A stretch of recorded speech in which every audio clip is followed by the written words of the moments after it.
નમસ્કાર, સ્વાગત છે આપનું સફર વિથ જોશીસના નવા વ્લોગમાં. ફરીથી પાછા ગાડીમાં ગોઠવાઈ ગયા છીએ અને જઈએ છીએ એક દિવસની મસ્ત જંગલ પિકનિક કરવા માટે. જઈએ છીએ એક દિવસની જંગલ એડવેન્ચર કરવા માટે પ્રોપર જંગલમાં. આજની આપણી ટ્રીપ છે કનકાઈ સુધીની, તો મસ્ત ઓફ રોડિંગની મજા આવશે અને આપણને પ્યોર ગીર જંગલ અંદરનો ભાગ જોવા મળશે. તો બન્યા રહેજો વિડીયોમાં છેક સુધી, મજા આવશે. આપણે જલ્દી પહોંચીએ પહેલા જામવાળા, અને જામવાળાથી પછી આપણું આ એડવેન્ચર શરૂ થાય છે.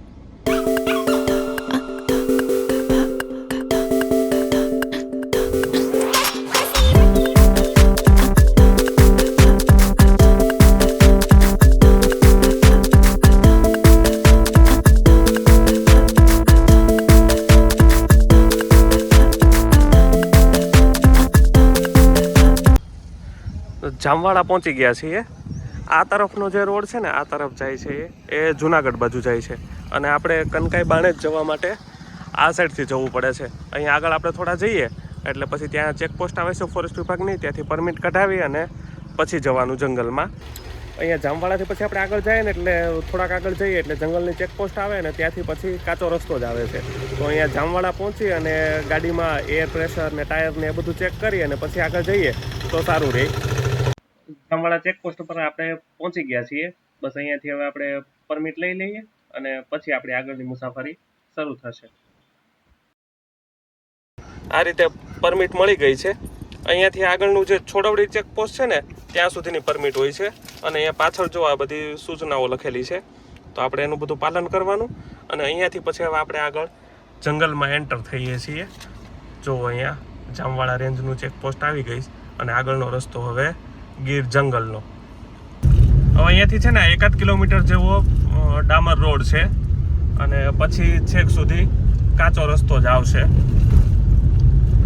અહીંયા જામવાળાથી આપણે કનકાઈ કે બાણેજ તરફ જવું હોય ને તો પહેલી પરમિટ આપણે અહીંયા જામવાળાથી લેવી પડે છે. પછી આગળ જામવાળાથી 16 કિલોમીટર બીજું ચેકપોસ્ટ આવે છે છોડવડી.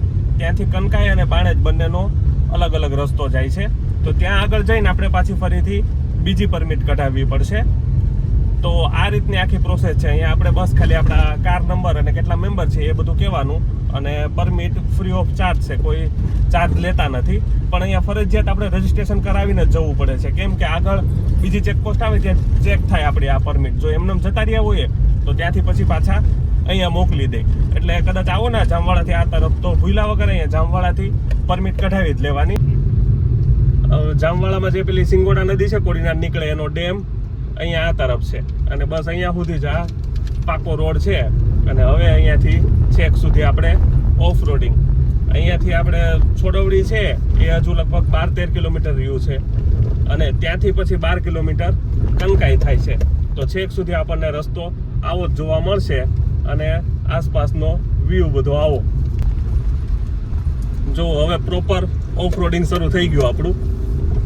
આવી રીતે રસ્તો છે અને આસપાસનું આ બધું જંગલ. અત્યારે આપણે ઉનાળામાં માર્ચ મહિનામાં આવ્યા છીએ એટલે જંગલ થોડું સૂકું સૂકું છે. બાકી જો ચોમાસામાં અહીંયા આવ્યા હોઈએ તો ગજબ લાગે. છતાંય જંગલમાં ગમે ત્યારે આવીએ મજા જ આવે, એક અલગ જ પ્રકારનો આપણને અનુભવ થાય. અત્યારે આપણે આ જે રોડ ઉપર જઈએ છીએ ને એ કોડીનાર ધારી હાઈવે છે, એટલે ટૂંકમાં નામ એનું હાઈવે છે, બાકી તો કાચો રસ્તો જ છે. તો અહીંયાથી આપણે જામવાળાથી સીધા ધારી આ રસ્તે નીકળી શકીએ આપણે ગીરના જંગલમાં થઈને.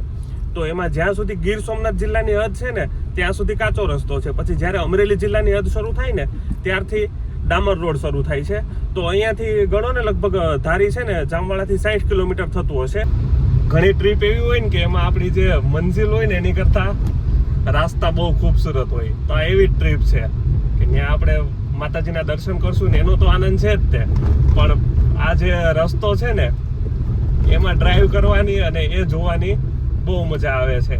એક થ્રિલ આપણને થાય કે આપણે પ્રોપર ગીર ફોરેસ્ટની અંદરથી કોર એરિયામાંથી જઈએ છીએ. અને હજી આગળ આપણે પેલું છોડવડી ચેકપોસ્ટથી પછી જે કનકાઈ તરફ જઈશું ને એ તો આના કરતાં પણ વધારે ગાઢ જંગલ છે. અહીંયા છે ને એક તો નેટવર્ક નથી આવતું. આપણે જામવાળાથી થોડા આગળ આવી જઈએ પછી ક્યાંય નેટવર્ક નથી આવતું, તો મેપ છે ને જરૂર પડે તો પહેલાં ડાઉનલોડ કરીને રાખવાનો.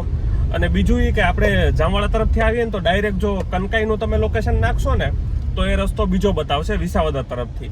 અહીંયા કનકાઈ આવવા માટે આમ મારા ખ્યાલમાં 3 રૂટ છે. એક આપણે આ જામવાળા તરફથી જઈ શકીએ, બીજું આપણે ધારી બાજુથી આવી શકીએ, અને એક વિસાવદર સત્તાધાર પાસેથી પણ અવાય છે. તો અહીંયા આપણે આવવું હોય ને તો પહેલાં શું કરવાનું, જામવાળાથી છોડવડી ચેકપોસ્ટનું છે, અથવા કોઈ પણ જગ્યાએથી છોડવડી ચેકપોસ્ટ એવું લોકેશન નાખો ને તો એ જે ચેકપોસ્ટ આવે ત્યાંથી પછી કનકાઈનો રસ્તો આવે છે. જો ડાયરેક્ટ કનકાઈનો રસ્તો નાખશું ને તો એ આ જામવાળાવાળો રૂટ નહીં બતાવે.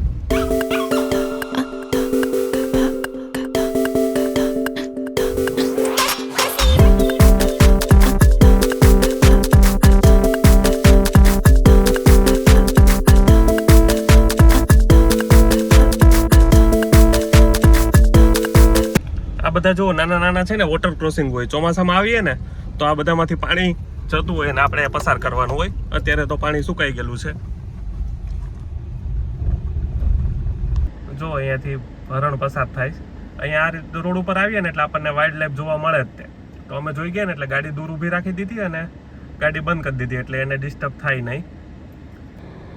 જો દૂર જતું રહ્યું પછી આગળ ગાડી ચલાવી. આ જંગલ છે ને આ બધા પ્રાણીઓનું ઘર છે, તો એમના ઘરમાં આવીને આપણે એને તો ડિસ્ટર્બ ન જ કરાય. તો અમે ગમે ત્યારે આ જંગલની ટ્રીપ કોઈ પણ કરીએ ને ગીરની, તો આપણે બને ત્યાં સુધી એવો જ પ્રયત્ન કરવાનો કે કોઈ પણ જાતનો એને ડિસ્ટર્બન્સ ન થાય. પ્રાણીને જોઈ જાય કોઈ પણ ને તો આપણે ગાડી દૂર ઊભી રાખી દેવાની અને એન્જિન બંધ કરી દેવાનું, એટલે શાંતિથી એ પોતાની રીતે પાછા જંગલમાં જતા રહે. પછી આપણે ગાડી આગળ ચલાવવાની. બાકી હોર્ન વગાડીએ અને એની નજીકથી ચલાવીએ ને તો એને ડિસ્ટર્બ થાય. બાકી આપણા જ ઘરમાં આવીને આપણને કોઈક હેરાન કરી જતું હોય તો આપણને કેવું લાગે, તો એવું જ આ પ્રાણીઓને થતું હોય ને. જો આ મસ્ત જીઓગ્રાફી, કેવી મજા આવે આમ. અત્યારે તો આપણને આમ એ જ વિચાર આવે કે જો ચોમાસામાં અહીંયા આવીએ તો કેવી મજા આવે, પણ ચોમાસામાં પાછા આ રસ્તા એકદમ કાદવ કીચડવાળા થઈ ગયા હોય અને આ નદીઓના પાણીની બીક લાગે. જો આ શિંગોડા નદી છે ને અહીંયાથી પસાર થાય છે. જો અહીંયાથી નીકળે છે, આ સાઈડથી છે. અત્યારે તો આ બાજુ પાણી નથી, પાછળ એનો ડેમ છે. મને છે ને જંગલમાં એક અલગ મજા આવે, કારણ કે નેટવર્ક આવે નહીં. નેટવર્ક આવતું એટલે મ્યુઝિક શરૂ થાય. મ્યુઝિક હોય એટલે પોતા નિલેશ એના ગીતો કરે, હું મોબાઈલ જોઉં, છોકરાઓ એની રીતે એક્ટિવિટી કરે, અથવા ઈ મોબાઈલ જોતા હોય છોકરાઓ, અને રસ્તો કપાતો હોય. આ એવો રસ્તો છે કે આપણે બધાનું ધ્યાન રસ્તા ઉપર આજુબાજુ જોવામાં હોય. અહીંયા કંટ્રોલ્ડ ફાયર કરેલી હોય, આગ લગાવેલી હોય. આવી રીતે જ્યારે પાનખરની શરૂઆતની એ ટાઈમ હોય ને ત્યારે ફોરેસ્ટ ડિપાર્ટમેન્ટ વાળા કંટ્રોલમાં આગ લગાવે. એટલે આગ લગાવી દે એટલે આસપાસની જે આ સૂકા પાંદડા ને હોય એ બળી જાય, એટલે આગ આગળ વધારે ફેલાય નહીં. હવે પછી જંગલમાં ક્યારે એમ દાવાનળ કે લાગ્યું હોય ને તો આ જગ્યાએ બહુ આગ ન લાગે, અને કદાચ લાગી હોય ને તો એક સાઈડથી બીજી સાઈડ ન ફેલાય. એટલે દર વખતે ફોરેસ્ટમાં આ રીતે કંટ્રોલ ફાયર થતી હોય. જો સામે છોડવડી ચેકપોસ્ટ આવી ગઈ છે. અહીંયાથી ફરીથી આપણે આ બીજી પરમિટ કઢાવીએ અને કનકાઈ તરફ જવાનું હોય. ત્યાંથી લેફ્ટ સાઈડ રસ્તો કનકાઈ જાય છે અને રાઈટ સાઈડ બાણેજ બાજુ જવાય. આપણી છોડવડી વાળી જે પરમિટ હતી તે આપણે અહીંયા જમા કરાવી અને અહીંયા હવે આપણે કનકાઈ માતાજીના મંદિરના દર્શન માટેની પરમિટ લઈ લીધી છે. એ પણ ફ્રી જ છે, પણ પરમિટ લેવી ફરજિયાત છે. કોડીનાર ધારીવાળો જે રોડ હતો એ છોડીને હવે આપણે આ કનકાઈવાળા રસ્તા ઉપર આવ્યા છીએ. અહીંયા શરૂઆતમાં જો ફોરેસ્ટ ડિપાર્ટમેન્ટના ક્વાર્ટર છે એ લોકોના રહેવા માટેના. હવે પાછું આપણું ફરીથી ઓફ રોડિંગ વધારે થોડું ડીપ જંગલમાં શરૂ થઈ ગયું છે. આપણે ટૂંકમાં ગીરના કોર એરિયામાં જઈએ છીએ ધીમે ધીમે. અને આ રીતે અહીંયાનો રોડ છે ને થોડો પાતળો છે પેલો હતો એના કરતાં, પણ આવે છે બહુ મજા. વાવ, મસ્ત રોડ આવે છે. રોડની કન્ડિશન આમ સારી છે, કાં તો રોડ છે પણ કંઈ વાંધો નથી આવતો. આગળ પેલું આપણું એક વોટર ક્રોસિંગ આવી ગયું છે આજના દિવસનું પેલું. એ ઝરણું પસાર કરી અને આપણે જવાનું છે. લગભગ આ રોડ ઉપર છે ને 2 આવે છે કનકાઈ સુધીમાં. આ પેલું આવી ગયું. આ છીછરું જ છે, બહુ ઊંડું નથી અને એકદમ સાફ પાણી છે, જો દેખાય છે.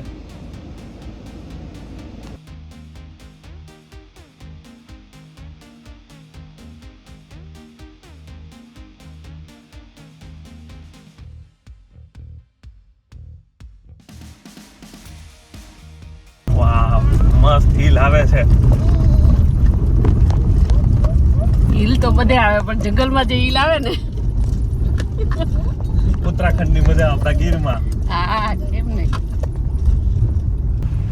અહીંયા છે ને આવડો રસ્તો આમ કાચો રસ્તો છે, પણ રસ્તાની કન્ડિશન સારી છે, એટલે આપણી ગાડી છે ને આરામથી નીકળી જાય. અહીંયા કદાચ પ્રોબ્લેમ કેવી ગાડીને થાય, વર્ના કે હોન્ડા સિટી જેવી લાંબી સીડાન હોય ને એને નીચે અડવાનો પ્રોબ્લેમ રહે, થોડા ખાડા અને હિલ ને નાના એવા છે ને એના માટે. બાકી તો અલ્ટોથી લઈને સ્કોર્પિયો સુધી એકેય ગાડીને કાંઈ પ્રોબ્લેમ થાય એમ નથી, એટલે કોઈ પણ ગાડી હોય લઈને આવી શકાય. બાકી તો અહીંયા બાઇક લઈને આપણે આવી શકીએ, બાઇકની પરમિટ મળે છે. નદી આવી ગઈ છે, હવે અહીંયા થોડું આપેલું જો નાનું એવું પુલ જેવું બનાવેલું, તો એમાંથી પસાર કરવાની. જબરું છે એડવેન્ચર. અહીંયા તો લદ્દાખ જેવું આવી ગયું. ધ્યાન રાખજો એ બધું નીચે ઉતરી જાય નહીં. અહીંયા જો આ રીતે બોર્ડ મારેલા છે, આપણે ગીર અભયારણ્યમાં પ્રવેશી રહ્યા છીએ. તો અહીંયાના જે આ નિયમો છે એ બધાનું પાલન કરવાનું, અને ખાસ તો વન્ય પ્રાણીઓને કંઈ ખોરાક આપવાનો નહીં, અને કચરો ન ફેલાવીએ એ બધું ધ્યાન રાખવાનું. બીજા નિયમો એવા લખ્યા હતા કે ગાડી ધીમે હલાવવાની, હોર્ન નહીં વગાડવાનું, જેથી કરીને એ લોકોને ડિસ્ટર્બન્સ ન થાય. આ રસ્તાની બીજી આ નદી છે કે આપણે છે ને જંગલ સફારી આપણી જ કારમાં થઈ જાય. આપણે સાસણથી બધે જંગલ સફારીમાં જઈએ પેલી કારમાં, તો એ કેવી હોય 2-3 કલાકની હોય અને ઘણો બધો ચાર્જ લઈ લે. એ જાય છે તો આવા જંગલમાં જ. અહીંયા કનકાઈ બાણે જ આપણે આવીએ ને તો આપણી કારમાં આપણી જંગલ સફારી થઈ જાય. અને અહીંયા તો છે ને આપણે ટાઈમે આમ ટૂંકમાં ઘણો બધો આપી શકીએ.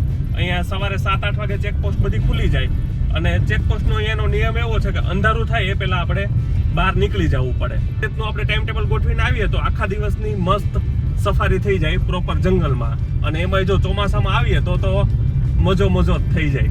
28 કિલોમીટરના ઓફ રોડિંગ પછી આપણે પહોંચી ગયા છીએ કનકાઈ માતાજીના મંદિરે. જુઓ સામે અહીંયા ચેકપોસ્ટ છે કનકાઈ, અને જમણી તરફ મંદિર છે. સારું એવું મોટું પાર્કિંગ છે, અને જો સામે ગેટ દેખાય છે શ્રી કનકેશ્વરી ધામ. તો ચાલો જલ્દી ગાડી પાર્ક કરી દઈએ અને માતાજીના દર્શન કરીએ. પહોંચી ગયા છીએ આપણે કનકેશ્વરી ધામ, કનકાઈ માતાજીના મંદિરે. જો ગાડી પાર્ક થઈ ગઈ છે, અને ઓફ રોડિંગમાં જો ગાડીની સિચ્યુએશન કેવી થઈ ગઈ, ધૂળ ઉડીને. અહીંયા ખાસી મોટી જગ્યા છે, અને માણસો અહીંયા દેખાય છે, ઘણી બધી ગાડીઓ છે. અહીંયા જો એક એસટી બસે છે. અહીંયા એક એસટીની સેવા શરૂ છે ધોરાજીથી કનકાઈ માટે. ધોરાજીથી આ બસ 8:30 ઉપડે છે, લગભગ 9:30 જુનાગઢ આવે, અને 12:30 અહીંયા પહોંચે છે કનકાઈ, અને ફરી પાછી અહીંયાથી 1:30 વાગે ઉપડી જાય જુનાગઢ થઈ અને ધોરાજી જવા માટે. તો આમાં છે ને સ્પેશિયલી દર્શન કરવા વાળા યાત્રિકો હોય, દર્શન કરી અને ફરી પાછા બસમાં જતા રહી. અહીંયા આવીને જોયું, જો કેટલા બધા કાગડા છે. એટલા બધા કાગડાઓ ક્યાંય નથી જોવા મળતા, પણ અહીંયા જંગલમાં જોવા મળે. હાલો, અમારી પાર્ટી બધી ઉતરી ગઈ છે અને હવે જાય છે મંદિરમાં. આ રીતે આખો મોટો વિશાળ સ્પેસ છે, અને મંદિર છે ને નીચેની તરફ છે. જુઓ સામે નીચે મંદિર છે.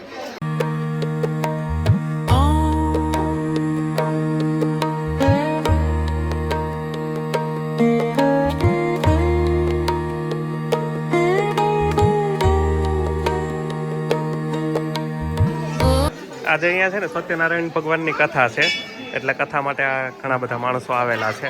અને અહીંયા ચોખવા માટેની તુલા છે. અહીંયા બધી માનતા કરતા હોય ને ભારોભાર ચોખવા માટેની, તો એ અહીંયા રાખેલી છે. અને આ તરફ માતાજીના દર્શન છે. એ મુખ્ય મંદિરની બાજુમાં મહાદેવનું મંદિર છે. આ વિસાવદર તરફથી આવે છે રોડ આ બાજુ છે. અને જુઓ અહીંયા નદી, અને એટલું મસ્ત વાતાવરણ છે ને અહીંયા, અને વ્યૂ આવે છે જોરદાર. એકદમ મજા આવી ગયો, ફૂલ શાંતિ. મંદિરની સાઈડનો વ્યૂ આ રીતે છે. જો અહીંયા સોલાર પેનલ લગાવેલી છે, લાઇટ હોતી નથી અહીંયા, એટલે આપણે સોલારથી લાઇટ ચાલે. અહીંયા જો બધે સોલાર પેનલ જ છે, અને પાછળની તરફ નદી છે. જોરદાર એટમોસ્ફિયર છે અહીંયા, ગજબ મજા આવી ગઈ. અહીંયા આ રીતે પ્રસાદીને એવું બધું કાઉન્ટર છે, પ્રસાદીને એવું બધું મળે છે. અને પાછળ જુઓ ફ્રીજ છે, કોલ્ડ ડ્રિંક્સ ને એવું થોડું મળી રહે અહીંયા. બાકી ચિપ્સ ને એવું કાંઈ ન મળે, પ્લાસ્ટિકની વસ્તુ તો અહીંયા જંગલમાં મનાઈ હોય એટલે. બાકી અહીંયા લસરપટ્ટી, ઝૂલા એવું બધું છે, થોડું બાળકોને મજા આવે એવું. મસ્ત જગ્યા છે, મજા આવી જાય એવું છે. અને આ તરફ છે ને અહીંયા અન્નક્ષેત્ર શરૂ હોય છે. અહીંયા અન્નક્ષેત્રમાં કાયમ માટે જમવાની પ્રસાદની વ્યવસ્થા હોય છે બધા દર્શનાર્થીઓ માટે. અહીંયા અન્નક્ષેત્ર પ્રસાદની વ્યવસ્થા હોય એમને ખબર નહોતી. અમે તો જમવાનું ઘરેથી લઈને આવ્યા હતા, પણ અહીંયા હવે છે અન્નક્ષેત્ર શરૂ, તો પ્રસાદ લઈએ. તો હાલો પહેલાં પ્રસાદ લઈ આવીએ, પછી પાછા મળીએ થોડી વારમાં. જમવા માટે આ રીતે ડાઇનિંગ ટેબલની વ્યવસ્થા છે. પ્રસાદમાં શાક રોટલી, ગુંદી ગાંઠિયા અને દાળ ભાત અને છાશ છે. બહુ સરસ મજાની પ્રસાદી હતી, બહુ મજા આવી ગઈ કેમ. અને એટલું સ્વાદિષ્ટ હતું ને, અને અહીંયા જંગલની વચ્ચે જમીએ એટલે મજા આવી. અમે ઘરેથી લાવેલા હતા, એ એમને પડ્યું છે અહીંયા. અને જગ્યા છે ને બહુ શાંત છે. આજ તો એટલું બધું માણસો છે ને તોય આપણને એટલી શાંતિનો અનુભવ થાય. બાકી તો આમ જ્યારે એમનામ હશે ચોમાસામાં એમાં તો ત્યારે કેટલી મજા આવતી હશે. ખરેખર બહુ મજા આવી ગઈ. અહીંયા છે ને આવીએ ને તો બહુ ગમે એવું છે. એક તો નેટવર્ક ને આવતું નથી એટલે વધારે શાંતિ. એટલે શાંતિથી થોડી વાર આપણે એમને રહીએ ફોન વગર તો વધારે સારું. તો આ સાથે જ આપણો આ કનકાઈ માતાજીના મંદિરનો વ્લોગ અહીંયા પૂરો કરીએ છીએ. અહીંયાથી અમે છે ને જઈએ છીએ બાણેજ, ત્યાં બાણગંગા મહાદેવના દર્શન કરવા માટે. તો એ આપણે જોશું નેક્સ્ટ વ્લોગમાં. ત્યાં સુધી સફર વિથ જોશીસના વિડીયો જોતા રહેજો. મળીશું નવા વ્લોગમાં. હર હર મહાદેવ.